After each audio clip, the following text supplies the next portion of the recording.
Hey everybody, welcome back to Let Down Your Fear. Wanted to hop on briefly and share with you an excerpt from one of my favorite books. I mentioned this in an earlier video, Rod Bennett's scholarly work, The Apostasy That Wasn't. As a Jehovah's Witness, I was always raised to believe that anything that resembled pure worship or acceptable worship to God, at least anything in an organized format, disappeared with the death of the apostles. The idea that paganism, Greek philosophy swept in and disfigured Christianity to a point where it was no longer acceptable happened essentially again, right, with the death of the apostles. For those of you that have studied history, you'll be aware of the Great Persecution.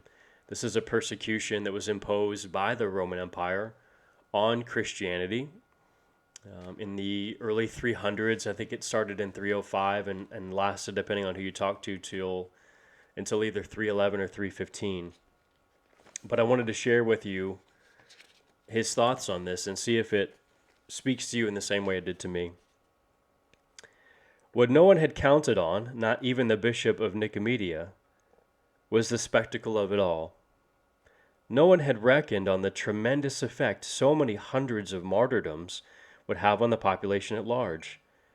For after the first terrible wave of apostasies, the ghetto church shook off its stupor. The casual, the merely hereditary, the hangers-on were stripped away, exposing a hard, jewel-like center that proved entirely immovable. Suddenly, every pagan in the empire knew at least one martyr personally. Suddenly, the martyrs were your barber, your fishmonger, your brother-in-law, your commanding officer. Yes, they served in the military. Conditions had changed in other ways as well. The pagans were standing at a different place, Eusebius reflected, watching from a new perspective. They had long envied us in our internal network of hospitals and safe houses. We took care of our own, no doubt about it, in an empire where no man was his brother's keeper. Yet there, near the end of the persecution, they had begun to envy us something else as well, something Romans had always admired above all things, but which was becoming harder and harder to find in the pagan world. That something was courage. We Christians showed them courage, at a time when Galerius manifestly did not. It was the beginning of the end for imperial paganism.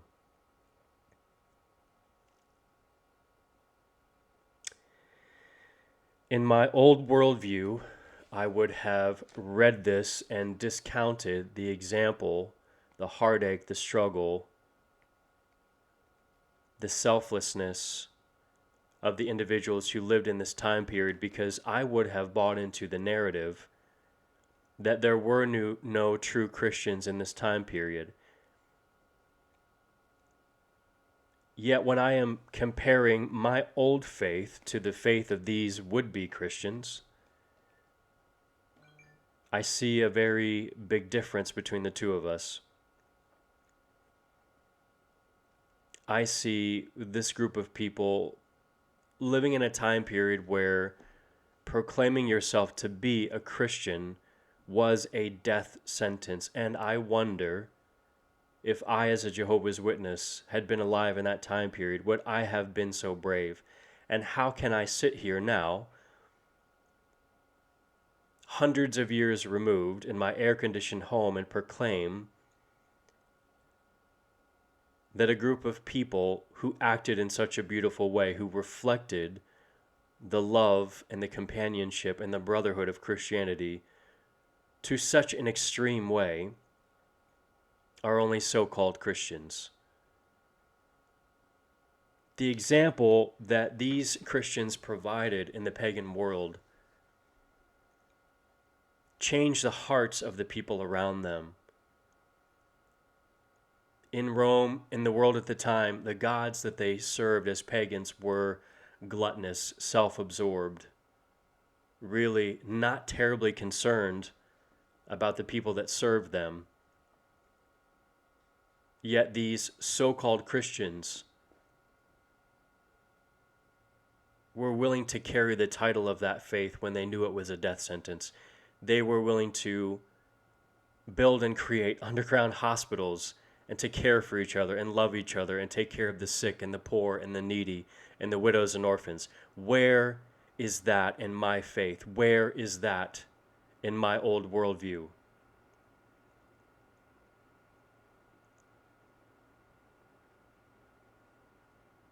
I'm very uncomfortable looking at a group of people who were willing to live and serve and die for each other and for Christ,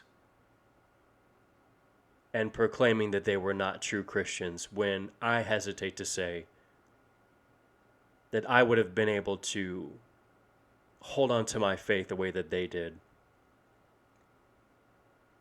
Reading that really gave me pause and made me think how dangerous it must be for me to declare that these group of people who have lived in such an admirable way, who have not only beautiful orthodoxy, but unimaginable bravery in their orthopraxy, in the way that they practice their faith. How could I sit here in judgment of them? I was no longer comfortable with that. I encourage you to read this book. I'll be back at another time with some more excerpts from it. But it's something to think about.